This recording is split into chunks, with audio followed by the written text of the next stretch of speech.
Welcome to USA Global TV and Radio, where our mission is to provide education, entertainment, hope, and inspiration. USA Global TV and Radio connects you with experts and audiences all around the world every single day to help you succeed in business and to live a richer life. Visit us at usaglobaltv.com to learn about career and life-changing training and mentoring programs like the Listening Mentor. Subscribe to our newsletter to stay informed about our special programs and offers. Discover how you can become a guest on one of our shows or a host or producer of a USA Global TV and Radio show of your very own. That's USA Global TV and Radio, where the doctor is always in.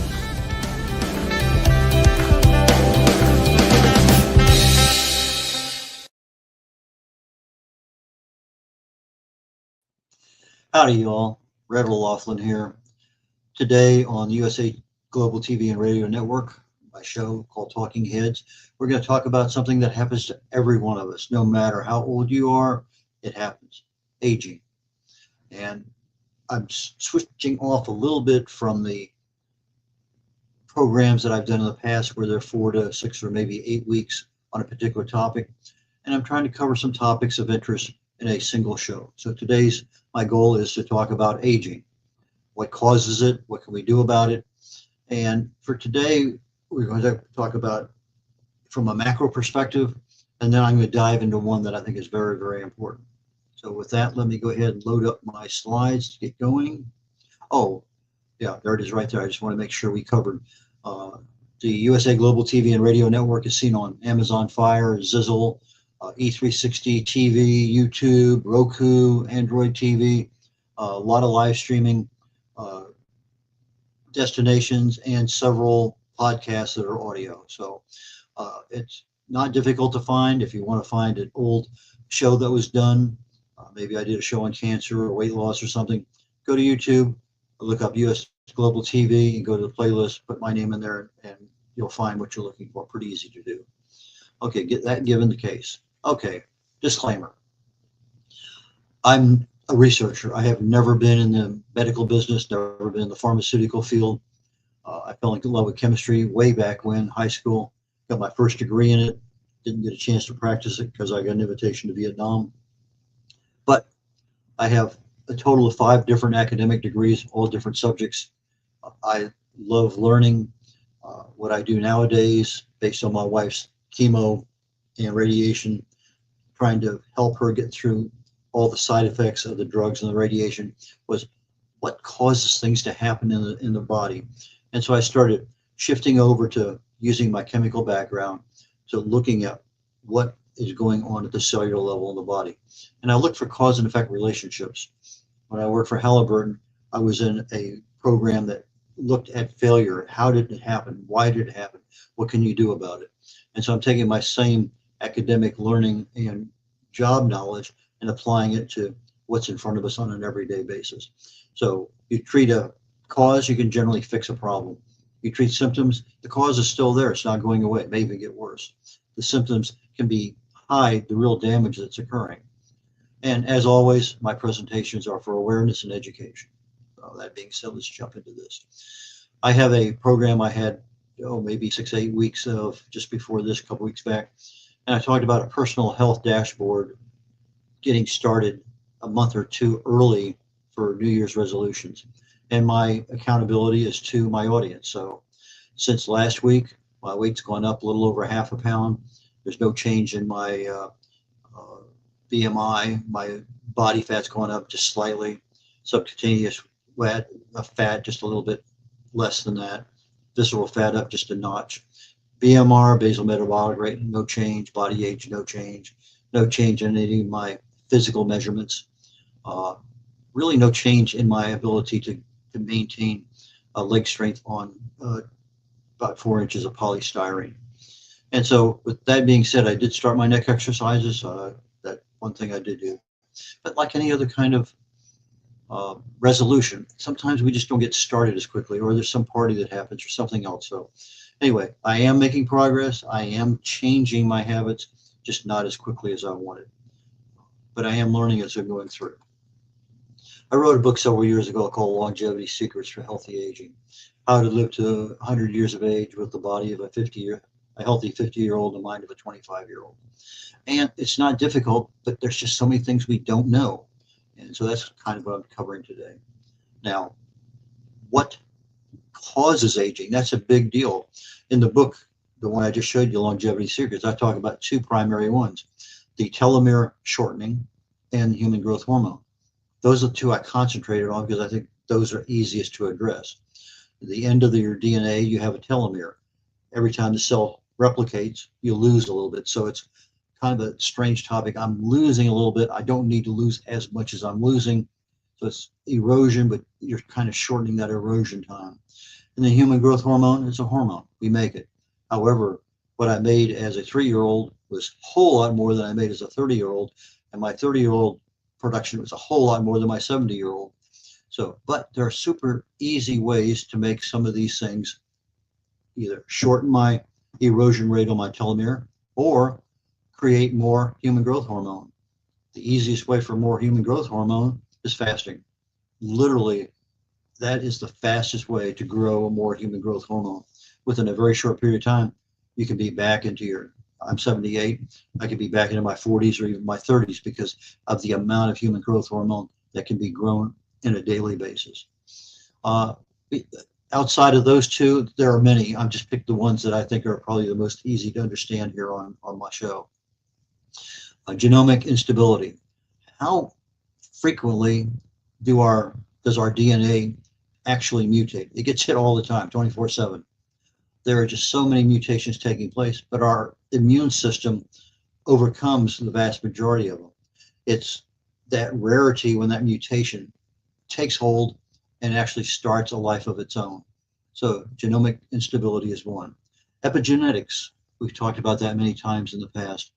You have switches, just like a light switch in the body. Turn that gene on, turn that gene off. Sometimes you want the gene on, sometimes you want the gene off. So as that function of being able to turn a gene off or on that you need for longevity, for good health, sometimes there's a regulatory dysfunction. And so the genetic regulation dysfunction is something that interferes with turning that light switch all the way on or all the way off. Proteostasis loss. Around your cells, you have proteins that are in the body. And sometimes these proteins get inside the cell, sometimes they're attached to the outside of the cells, and they just accumulate. They're kind of like the beta amyloid plaque in your brain. They just start accumulating. And when they do, they cause a cellular problem, and the cell doesn't operate the same way. And so that's what that one's called. Another one's called altered cell communication.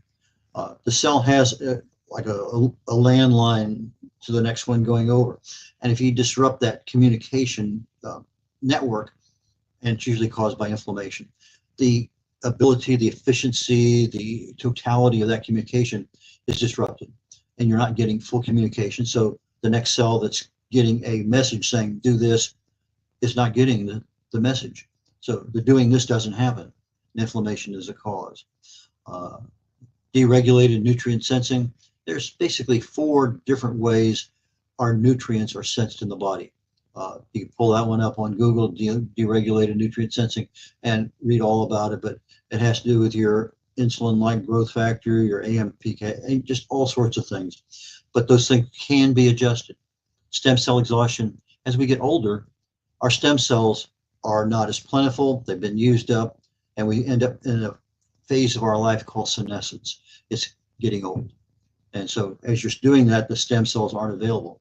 However, 70 to 90% chocolate, cacao, not the sweet stuff, the stuff that doesn't taste great, but you can get a taste for it. That rebuilds a lot of stem cells. I mean, it's amazing how fast that cacao helps build your stem cell reservoir back up. Disabled macroautophagy. We've talked about autophagy before, but at the cellular level, you have trash in there, leftover things. The autophagy is a process our body goes through where it cleans up the cell, recycles things, and makes the cell literally back to new. Fasting is the easiest way to start and keep autophagy going. Inflammaging. All our diseases start at the cellular level with chronic low-level inflammation. That inflammation can be addressed easily with my brain fog is acting up again from my shingles. The low-level inflammation is antioxidants. So you have fruits and vegetables that provide a certain level of antioxidant to the body. The free radical damage that's being done down there is taken care of. And you have another thing called microbiome dysbiosis. This is when your gut is not operating correctly. Sort of like the nutrient sensing. We have nutrients that go through our gut, but it's just not picking up the nutrients that we need properly. It's different than the deregulated nutrient sensing that operates in other parts of the body. Aging occurs all the time. It affects our heart, our body, brain, pancreas. Everything in our body is affected by it. And if the mutations actually get to your pancreas or liver or something else, then you start having other issues in there. But it affects our relationships. We're not thinking as hard. Our decision making isn't as good. A lot of factors that can be blamed on getting older. Oh, where did I leave my keys? Somebody called, but I can't remember who it is. Lots of problems are there. Yes, honey, I promised to do that, but I forgot. A lot of things there with decision making that aging has an impact on. Our mobility is affected. Our ability to learn, our emotion, our being able to control them. How many times do you pass somebody with a cane or a walker? They just don't have the mobility they used to have. They didn't have the strength. They don't have the endurance. You can tell by their skin. Lots of things in there affect our life. And for some of us, our ability to contribute to society is also impacted. Can't leave the house, can't talk, can't communicate. But what can we do? Easily enough, our lifestyle, the things that we do all the time, our diet, our exercise, sleep, stress management, hydration, caloric restriction, nutrition, alcohol, smoking. These are the habits that develop over time. If I don't exercise, that's a habit. If I'm overeating, that's a habit. If I have nutrient deficiencies, that's a habit. If I'm having too much alcohol or too much smoking, that's a habit. If I'm not getting regular checkups at the doctor, that's a habit. Take a look at what you're not doing as well as what you are doing and what should change. Okay. The one I chose to dive into the deepest is what I call mitochondrial dysfunction. I've written about, as I said, the telomere length and human growth hormone in my book. But the mitochondrial dysfunction is one that affects us in so many ways, because that is where the cells get their energy. The energy gets sent out to the rest of the body. And when that doesn't happen well, lots of things happen. When you treat cancer as a metabolic disorder to the mitochondrial in your cells, you have a whole lot better survival rate than you do when it's treated as a genetic disorder. And we've talked about that before in our cancer discussions. But mitochondrial dysfunction is closely related to cellular senescence, aging of the cells. So we have reduced respiratory capacity. I was reading something yesterday that talked about The more lung capacity you have, literally, the bigger the lungs you have, the more capacity you have, the longer life people have. They've gone through and looked at many, many, many thousands of people. And the people who have better respiratory capacity, the ability to hold the breath, to hold it for a long period of time, that you just get that oxygen flowing through the body more. When that's reduced, your lifespan is reduced. Cellular efficiency, we talked about that with several other aspects of this dysfunction or this deregulation. When the cells are operating efficiently, boom, things happen. Adenosine triphosphate, ATP, that is the little block of energy that our cells produce that goes and just provides energy to the rest of the body. You take it's like gasoline in the car. You turn it on, you got a lot of gasoline, great, we can go a long distance. All of a sudden, the thing's on empty, there's no more gasoline, you're not going very far. Same analogy for our lives. If we have reduced ATP, I don't have the ability physically to live like I should. I'm aging at a much faster rate. Now, just like we have reductions in things, the dysfunction can cause increases in things we don't want. The mitochondrial DNA mutations. Mutations happen in various aspects of our DNA. When you get down to that mitochondrial DNA, that's where we have increased mutations. If our immune system isn't operating properly, they're not being addressed. If I'm deficient on certain things, they're not being corrected. The cell generates a lot of what we call oxygen-free radicals. Free radicals, create inflammation. You look at your cells, they're bombarded, every single cell in your body, 24/7 by free radicals. Antioxidants cancel them out. If you don't allow the canceling, if you don't allow that stability and free radical damage occurs, it's like rust forming on a tool. Over time, it's just barely there, and then all of a sudden, I can't even operate this thing anymore because it's just not functional. So free radical damage leads to what they call oxidative stress, which is that real rusty tool. And then that leads to other things. So when you're looking at disease starting in the body, you treat it at you treat the cellular level inflammation with antioxidants, and you reduce the capability of that mutation from occurring. You also build up the immune system, but you're diminishing or reducing the risk of having oxidative stress occur in the brain, in the heart, in the liver, anywhere else in your body.